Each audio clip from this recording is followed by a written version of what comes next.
Hello guys. तो आज हम पढ़ने वाले हैं आर्टिकल 1 to 4। तो आर्टिकल 1 to 4 हम पढ़ेंगे जिसमें भारत और यूनियन से रिलेटेड अनुच्छेद है। तो इनको पढ़ने से पहले मैं आपको कुछ बताना चाहती हूँ कि हमारे संविधान में जो है, हमारे संविधान में कितने भाग हैं। हमारे संविधान के 22 भाग हैं। 22 भाग है। वैसे अगर आप ABC करके काउंट करोगे तो टोटल 25 हो जाएंगे। इसके अलावा आर्टिकल्स जो है वो है कितने, 365। ठीक है, टोटल आर्टिकल है 365। तो यहाँ पे सवाल ये उठ रहा है कि ये भाग जो है वो क्या होते हैं। भाग को कह सकते हैं हम कि लेसन। किस कोई जो बुक होती है अगर उसके अंदर जो लेसन्स होते हैं उसको भाग कह सकते हैं, और उन लेसन्स के अंदर पॉइंट टू पॉइंट आर्टिकल्स लिखे हुए हैं। ठीक है, अब देखिए आगे आर्टिकल 1। आर्टिकल 1 क्या कहता है कि भारत जो है वो क्या है, राज्यों का संघ है। भारत राज्यों का संघ है ना। तो संघ कहाँ से, यूनियन। देखिए यूनियन क्या होता है, यूनियन होता है जिसमें जो स्टेट्स होते हैं वो अपने स्टेट जो होते हैं अपने यूनियन से अलग नहीं हो सकते, है ना। अगर वो एक बार उसमें मिल गए ना तो उसके बाद वो उनसे अलग नहीं हो सकते। अब फॉर जैसे ये इंडिया में है, और एक होता है फेडरल, है ना। फेडरल जिसको हिंदी में भी संघी बोलते हैं। तो इसका मतलब क्या होता है, इसका मतलब होता है कि जो स्टेट्स होते हैं वो सब अपने आप से सहमति से मिलके एक सेंटर, एक संघ बनाते हैं, और फिर वो संघ को बोलते हैं कि हमने हमारी जो पावर्स है वो आपको दे दी, तो आप हमारी पावर्स का यूज करके हम उसको एक साथ लेके और शासन करो। तो इसमें क्या होता है, फेडरल में जो स्टेट्स होते हैं वो अपने यूनियन से अलग हो सकते हैं, अलग हो सकते हैं, है ना। जबकि यूनियन में अलग नहीं हो सकते। वो जो यूनियन कहाँ पे है, इंडिया में है ना। और ये फेडरल जो सिस्टम है वो कहाँ पर है, USA में, अमेरिका में। एक होता है कॉन्फेडरल, है ना। एक होता है कॉन्फेडरल, CONFED, जिसे बोलते हैं परिसंघ, हिंदी में बोलते हैं परिसंघ।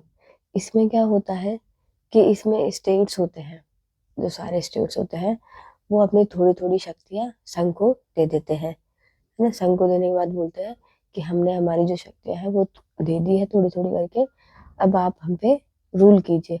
लेकिन इसमें क्या होता है कि जब भी स्टेट की मर्जी होती है तो वो उस संघ से अलग हो सकता है। ठीक है, आगे देखिए। तो क्या है, इंडिया में जो है, इंडिया जो है क्या है, यूनियन ऑफ स्टेट है। मतलब जो इंडिया के स्टेट्स जो है वो अपने यूनियन से अलग नहीं हो सकते। वो अगर एक बार इंडिया में इंक्लूड हो गए हैं, संघ में इंक्लूड हो गए हैं, तो उन्हें कोई अधिकार नहीं है कि वो इंडिया से अलग हो जाए। अब आर्टिकल फर्स्ट का सेकंड पॉइंट है कि जो राज्य है उनको पहली अनुसूची में शामिल किया गया है ना। जो भी सारे राज्य हैं उनके सारे सबों के नाम जो है वो पहली अनुसूची में शामिल किए गए हैं, है ना। ऐसे तो नाम तो शामिल करने पड़ेंगे, नहीं तो पता पड़े कि जैसे मान लीजिए राजस्थान है, राजस्थान का नाम अगर अनुसूची में शामिल नहीं होगा तो बाद में पता लगा कि राजस्थान जो है वो इंडिया का पार्ट नहीं है। तो इसी कारण से इन सबको पहली अनुसूची में शामिल किया गया। अब यहाँ पे पहले ही चीज ये है कि अनुसूची क्या है। अनुसूची जो है वो संविधान में, संविधान जो है संविधान से पहले होते हैं, है ना। जिसके अंदर पॉइंट टू पॉइंट सारी चीजें लिखी हुई है पहले में, जैसे राज्यों के बारे में, इस तरीके से। फिर देखिए कि जो हमारा जो संविधान है, संविधान में 3 प्रकार के क्षेत्रों की बात की गई है। कैसे, कि देखिए जो इसमें राज्य है, राज्यों के बारे में बोला गया है कि राज्य जो है वो कितने तरह के होंगे, 28 तरह के होंगे, है ना। 28 तरह के राज्य हैं जिनके नाम है। केंद्र शासित प्रदेश कितने हैं, 8। और जो अर्जित क्षेत्र है उनका यहाँ पे बिल्कुल विवरण दिया गया है। तो हाल वर्तमान में तो कोई भी अर्जित क्षेत्र नहीं है। देखिए हमारे जो संविधान बनाने वाले जो हमारे निर्माता थे वो कितने होशियार थे कि उन्होंने इसमें अर्जित क्षेत्र को भी जोड़ा है कि अगर मान लीजिए इंडिया ने कोई क्षेत्र अर्जित कर लिया हो तो वो भी इसमें आ जाए, है ना। अब देखिए आर्टिकल नंबर 2, संसद जो है राष्ट्रपति में राष्ट्रपति से पूर्व अनुमति सूचना पर किसी विदेशी राज्य को भारत में मिला सकती है ना। इसमें पूर्व अनुमति से मतलब है सूचना, यानी कि अगर मान लीजिए राष्ट्र के इंडिया मतलब जो हमारे प्राइम मिनिस्टर अगर वो चाहते हैं कि कोई जो एरिया है वो अगर अपने इंडिया में मिल जाए तो उसके लिए उनको क्या करना पड़ेगा, केवल वो राष्ट्रपति को सूचना दे दे, उससे ही उनका काम चल जाएगा। क्योंकि आप सबको पता है कि इंडिया जो है अपना जो भारत है उसमें राष्ट्रपति का क्या काम है ना। तो अब ये देखिए इसी तरीके से जो सिक्किम है, सिक्किम को शामिल किया गया था जब 1959 में तिब्बत था उसको चाइना में मिला लिया गया था। उसके बाद जो है सिक्किम जो था, सिक्किम भी वहीं पर है ना। तो सिक्किम को भी डर लगने लगा था कि चाइना जो है चाइना भी जो अपना एरिया है उसको उसमें शामिल कर लेगा, खुद के अंडर में कर लेगा। तो इसीलिए वहां के राजा ने सोचा कि इंडिया से बात की जाए।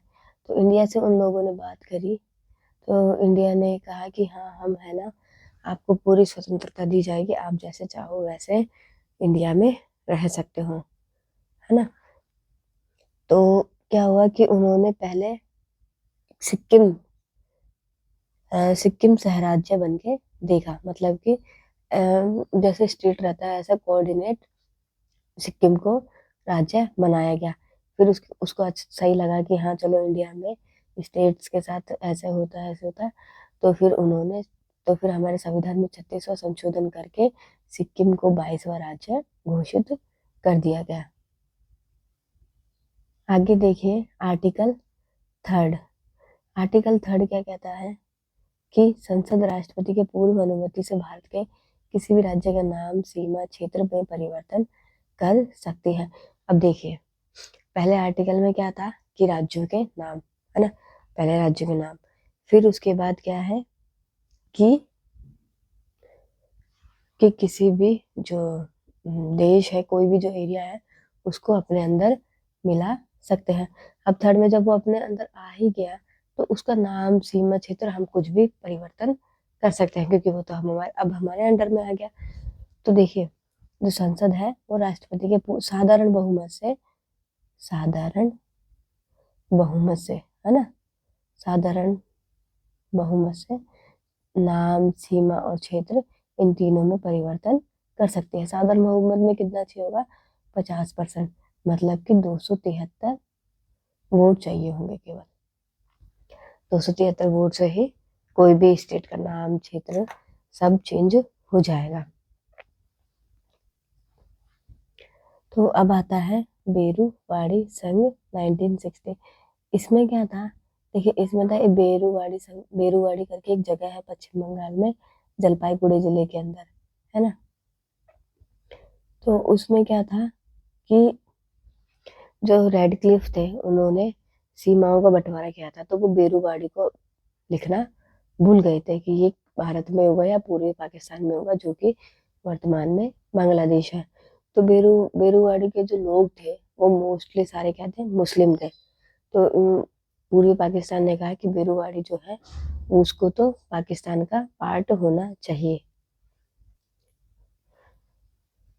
तो उस टाइम पे जो हमारे देश के प्रधानमंत्री थे पंडित नेहरू, और पूर्वी पाकिस्तान के जो नेता थे प्रधानमंत्री जो थे फिरोज शाह नून, उन दोनों ने समझौता करके, कब समझौता किया, 1958 में समझौता करके जो पंडित नेहरू थे उन्होंने ये जो बेरूवाड़ी जो एरिया था, है ना, इसको पूर्वी पाकिस्तान को, जो वर्तमान बांग्लादेश है, उसको दे दिया।